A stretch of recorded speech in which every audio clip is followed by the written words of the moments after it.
Una cuestión importante, un concepto que se ha puesto de moda y que tiene mucho que ver con la responsabilidad de los intermediarios es la idea del derecho al olvido. Un concepto que puede resultar un poco chocante para quienes vivimos en Latinoamérica y nos hemos preocupado por la construcción de un derecho a la verdad que nos permitió acceder a una memoria colectiva, en especial sobre las graves violaciones de derechos humanos cometidas en nuestros países en el pasado reciente, en nuestras dictaduras de los años 70 y 80. Hablar de derecho al olvido hace ruido.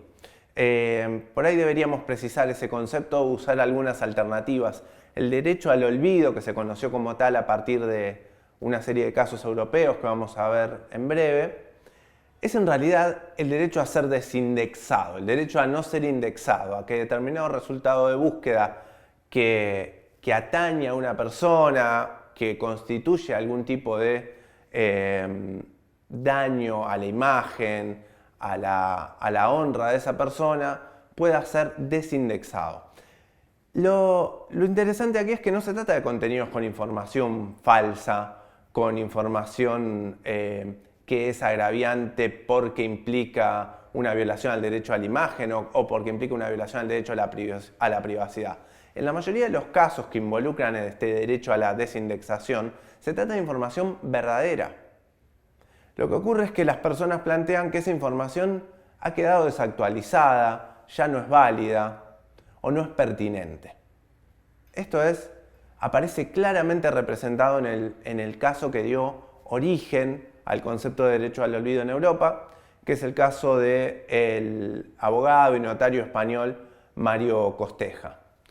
Este hombre aparecía como, cuando se googleaba su nombre, el primer resultado de búsqueda que aparecía era un aviso oficial publicado en el diario barcelonés La Vanguardia. El famoso aviso oficial era esos avisos que publican los estados de remate de una propiedad, donde se remataba una propiedad que había pertenecido a Costeja junto a su exmujer en un balneario de Cataluña y que había quedado en manos del fisco por las deudas que había contraído Costeja con la Seguridad Social, que no había pagado y que había resuelto pagar con el remate de esa casa por parte del Estado. Lo que este abogado decía es, esto ocurrió hace 20 años, yo ya saldé esa deuda, se remató la casa, me divorcié de mi mujer con la que compartía esa propiedad y cuando alguien busca mi nombre en Google, lo primero que aparece es esto que me muestra a mí como un moroso ante el fisco por una cuestión saldada hace 20 años. Este es el caso emblemático por el cual Costeja primero notificó a Google. Google, como hace habitualmente, lo invitó a litigar en su casa matriz en California. Costeja había hablado con Google España, pensó que era una empresa que operaba en Europa, que tiene sede en Europa. Google le dijo, no, el litigio si quiere lo hacemos en Estados Unidos. Entonces Costeja se dirigió a la Agencia Española de Protección de Datos Personales, que llevó adelante su caso, llegó a la Audiencia Nacional, el equivalente a nuestras Cortes Supremas, y antes de dar a conocer su sentencia, la Audiencia Nacional realizó una consulta ante el Tribunal de Justicia de la Unión Europea, que se tomó 2 años para analizar el caso y en 2014 dio a conocer su opinión. Una sentencia que replanteó las bases del acceso a Internet en Europa y de la posibilidad de intervenir sobre los modos en los que se conforman los resultados de búsqueda. El Tribunal Europeo le ordenó a Google revisar esta información y fue muy claro en su sentencia. Me gustaría compartirles un fragmento. Dice, incluso un tratamiento inicialmente lícito de datos exactos puede devenir, con el tiempo, incompatible con dicha directiva, la Directiva de Protección de Datos Personales de la Unión Europea, cuando estos datos ya no sean necesarios en relación con los fines para los cuales fueron recogidos o trataron. Este es el caso, en particular, cuando son inadecuados, no pertinentes o ya no pertinentes o son excesivos en relación con estos fines y el tiempo transcurrido. Bueno, el fallo del Tribunal de Justicia de la Unión Europea dio lugar, por un lado, a que Google implementara casi de manera automática un mecanismo de notificación para dar de baja contenidos. Y atrás de eso, un aluvión de pedidos. Solo en el primer mes tuvieron más de 30.000 pedidos. A lo largo de los 3 años que lleva esta iniciativa, los pedidos alcanzan casi 500.000. Alrededor del 60%, un 57% de los reportes que tiene Google se mantienen los sitios web. Es decir, no se da de baja el acceso a esos resultados a pesar del pedido. En un 43% sí se ha dado de baja. Lo que plantean muchos grupos, en especial por ejemplo la Fundación Wikimedia a cargo de la producción de la enciclopedia libre Wikipedia, es que el acceso a Internet tal como lo conocíamos en Europa cambió. No sabemos cómo se están dando de baja el acceso a determinados resultados en los buscadores, particularmente en Google. Este mecanismo carece de supervisión administrativa por parte de los estados, mucho menos de una supervisión judicial. Directamente entran en un link, rellenan una solicitud que Google evalúa sin dar a conocer bajo qué criterios y después decide si da de baja o no el acceso a ese resultado. Así se han presentado en Inglaterra un árbitro de fútbol. Cuando se googleaba su nombre, el primer resultado era él reconociendo que había mentido al cobrar un penal para un equipo. Un empresario británico que había salido en las noticias en algún momento por tener relaciones sexuales con su pareja de aquel entonces en un tren camino a Londres, y ese era el único resultado que aparecía cuando se lo buscaba. Estos son los casos emblemáticos.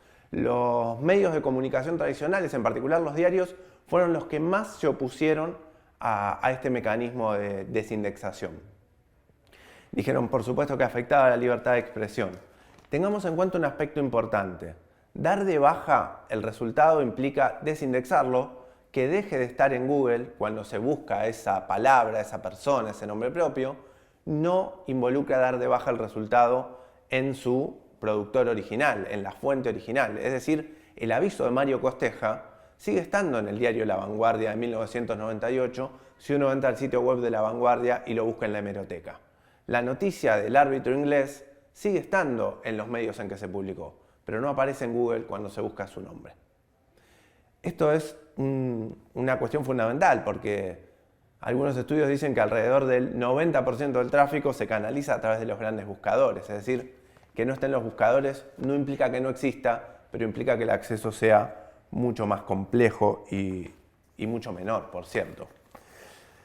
Nosotros creemos que todos estos debates ponen en juego un concepto que en realidad está en las bases de la libertad de expresión desde hace muchos años, que dio lugar a las leyes de protección de datos personales. Algo de eso mencionábamos recién. En Europa y en América Latina a principios de los 90, durante toda la década del 90, y que tiene que ver con un derecho de autodeterminación informativa, es decir, con la capacidad de la persona de intervenir en los modos en los que se produce información que le atañe, que lo referencia directamente. Esto, por supuesto, nació en torno a la configuración de las primeras grandes bases de datos digitales, de los informes, de los reportes financieros de los bancos centrales de los países, de las empresas que se dedicaron a producir informes crediticios sobre la situación patrimonial y financiera de las personas. Acceder a esa información y poder rectificarla fue un derecho fundamental que se empezó a reconocer en aquel momento.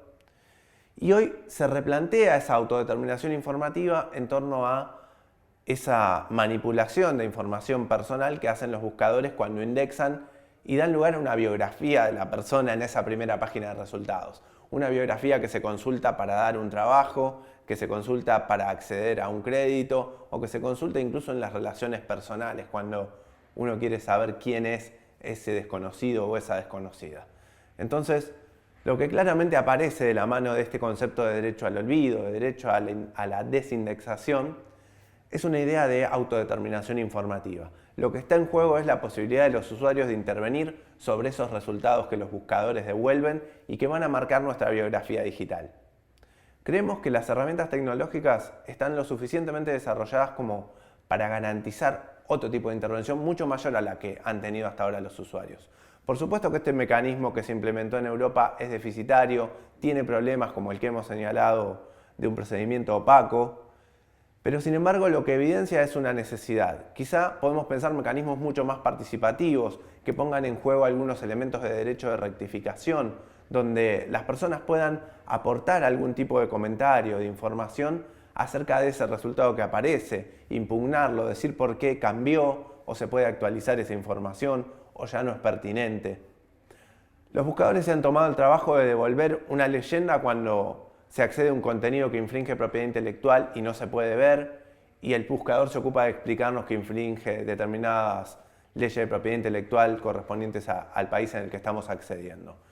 No ha habido nada parecido para los usuarios, para que puedan decir su derecho a réplica o a rectificación sobre ese contenido que quizá es verdadero, pero ya no es pertinente o ya no es tan central en su biografía. De lo que estamos hablando es de eso, de cómo participar, de cómo dar mecanismos de democratización de esa construcción del discurso digital. Muchas gracias. Nos vemos la próxima.